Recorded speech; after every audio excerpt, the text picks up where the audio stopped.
in the vast wilderness of northern British Columbia, where highways stretch endlessly through dense forests and remote communities, a disturbing series of murders would expose one of Canada's youngest serial killers. Cody Allen Lejbokoff, who would come to be known as the Highway Killer, shattered the notion that serial killers emerge only after years of escalating behavior. His case would shock the nation not only for its brutality but for the youth of its perpetrator. Born in 1990 to a working-class family in Fort St. James, British Columbia, Lejbokoff's early life gave no obvious indication of the violence that would later emerge. Friends and family described him as a typical Canadian teenager. He played hockey, enjoyed the outdoors, and was well liked by his peers. Standing at 6'8" and powerfully built, he presented an image of the quintessential small-town athlete, far from the sinister figure he would become. The first sign that something was terribly wrong came on November 27, 2010, when an RCMP officer made a routine traffic stop that would lead to the unraveling of a series of brutal murders. That snowy night, Constable Aaron Keeler noticed a pickup truck turning suspiciously fast onto Highway 27 from a rarely used logging road near Vanderhoof. The truck was driven by a then 20-year-old Lejbokoff. When Constable Keeler pulled the vehicle over, he noticed something unusual: fresh blood on Lejbokoff's legs and face. The young man claimed he had been poaching deer, an explanation that might have seemed plausible in the rural hunting community. However, the officer's instincts told him something wasn't right. The presence of a large pipe wrench and other suspicious items in the truck's cab prompted a deeper investigation. Following Lejbokoff's tire tracks back along the logging road, RCMP officers made a horrifying discovery. In the freshly fallen snow lay the body of 15-year-old Lauren Dawn Leslie, brutally beaten and killed just hours earlier. Leslie, who was legally blind and trusted Lejbokoff as a friend she had met online, became his final victim before his capture.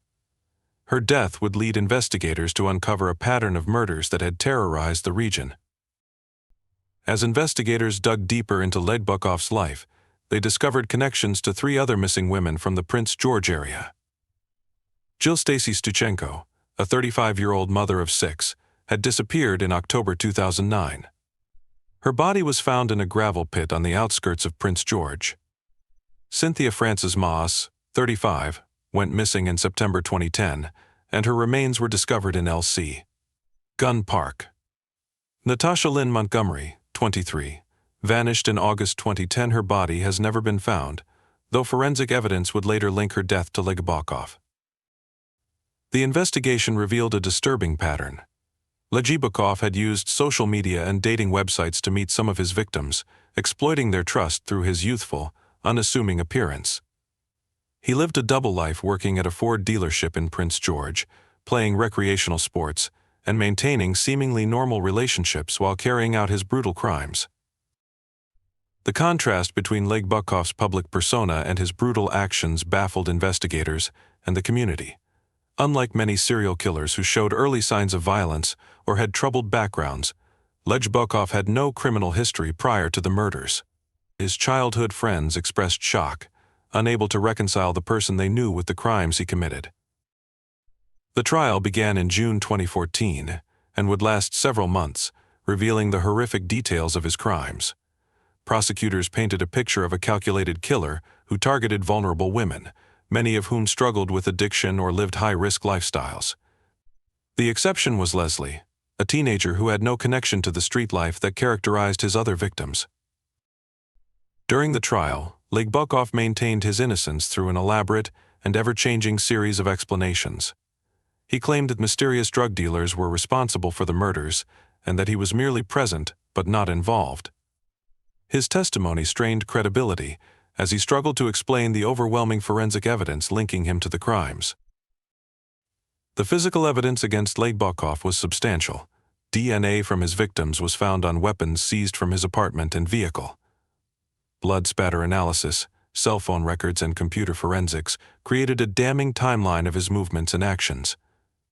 Perhaps most chilling was the discovery of a backpack belonging to Montgomery, containing her identification and personal items, hidden in Lejbokoff's apartment. The court proceedings revealed the calculated nature of his crimes. Lejbokoff had chosen his victims carefully, often using his age and appearance to disarm them. He would gain their trust before leading them to remote locations where they were vulnerable to his attacks. The violence of his assaults shocked even veteran investigators, with evidence suggesting that some victims had suffered extensive trauma before their deaths. The impact on the victims' families was devastating. Throughout the trial, they sat in the courtroom, bearing witness to the horrific details of their loved ones' final moments. The disappearance of Montgomery was particularly painful for her family, who continued to hope for the recovery of her remains. Her mother's victim impact statement spoke of the additional torment of not being able to lay her daughter to rest. On September 16, 2014, Ligbakov was found guilty of 4 counts of first-degree murder. At 24 years old, he became one of Canada's youngest convicted serial killers. The judge sentenced him to life in prison with no possibility of parole for 25 years, the maximum sentence available under Canadian law. His youth at the time of the murders made his case particularly disturbing, challenging assumptions about the development and identification of serial killers. The case had a profound impact on the community of Prince George and northern British Columbia. It renewed attention to the vulnerability of women in remote areas and along the infamous Highway of Tears, a stretch of highway known for numerous disappearances and murders of women, particularly those of Indigenous descent. Though Ligbakov's crimes were not directly connected to the Highway of Tears cases, his actions highlighted the ongoing risks faced by women in the region. The investigation and prosecution of Ligbakov led to changes in how law enforcement approaches missing persons cases in northern British Columbia. The success of forensic evidence in securing his conviction emphasized the importance of thorough crime scene investigation, even in seemingly routine traffic stops. The case also highlighted the role of digital evidence in modern criminal investigations, as Ligbakov's online activities provided crucial links to his victims. In prison, Ligbakov has maintained a low profile, though his case continues to draw attention from criminologists and researchers studying the development of serial killers. His young age at the time of his crimes, and the apparent lack of escalation typical in serial killer cases make him an unusual subject for study.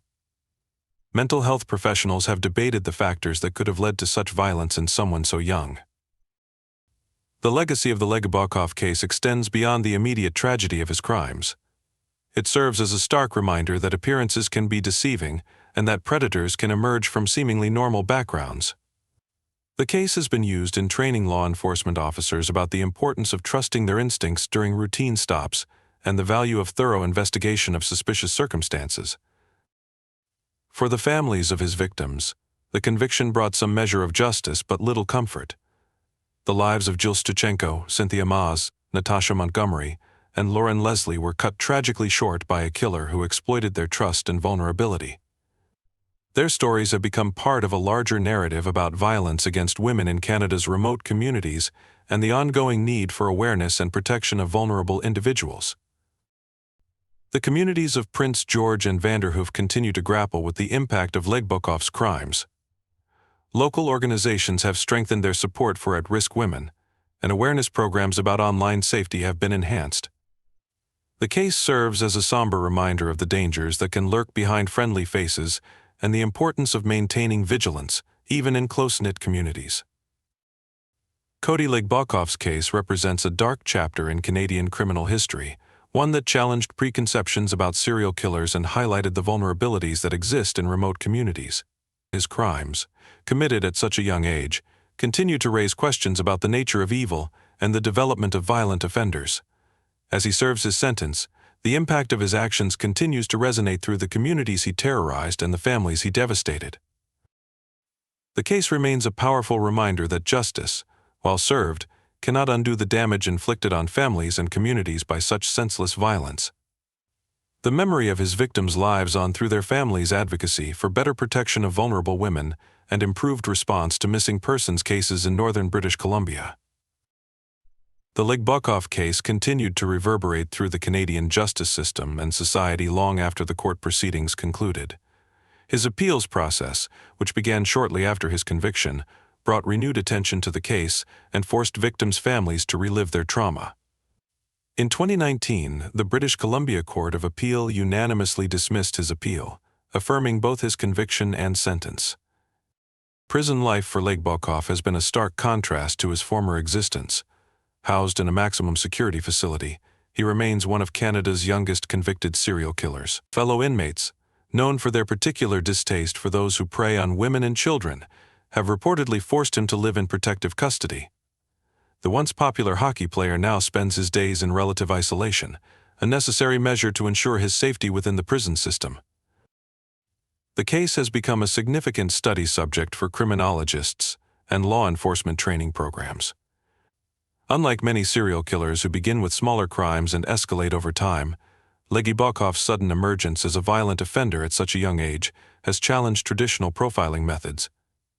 His case has led to revisions in how law enforcement identifies potential serial predators, particularly those who use social media to target victims.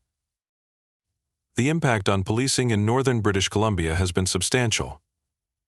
The RCMP implemented new protocols for traffic stops on remote roads, recognizing that Constable Keeler's instincts and thorough investigation during the routine stop of Legbokhov likely prevented additional murders. Training programs now emphasize the importance of following up on subtle inconsistencies, even in seemingly minor encounters. Digital forensics gained new prominence in Canadian law enforcement following the case. Legibokhov's use of social media and dating websites to contact victims highlighted the evolving nature of predatory behavior in the digital age. Police departments across Canada have since increased their digital investigation capabilities and developed new protocols for examining online interactions in missing persons cases. The disappearance of Natasha Montgomery continues to haunt investigators and her family.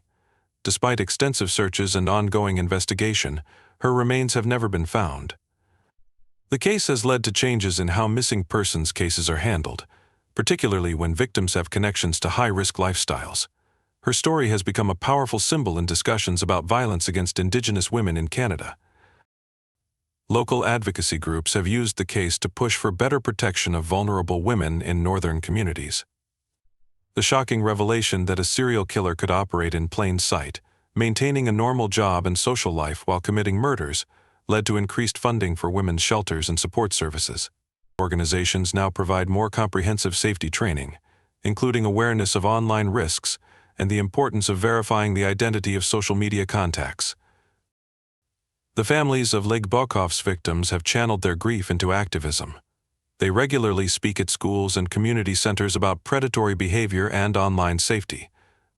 Their testimonies have been particularly powerful in reaching young people who, like Lauren Leslie, might not recognize the dangers posed by seemingly friendly individuals they meet online. The case has also influenced academic research into young offenders who commit serious crimes. Psychologists and criminologists continue to study Lebokhov's background, seeking to understand how someone with no apparent history of violence could commit such brutal acts.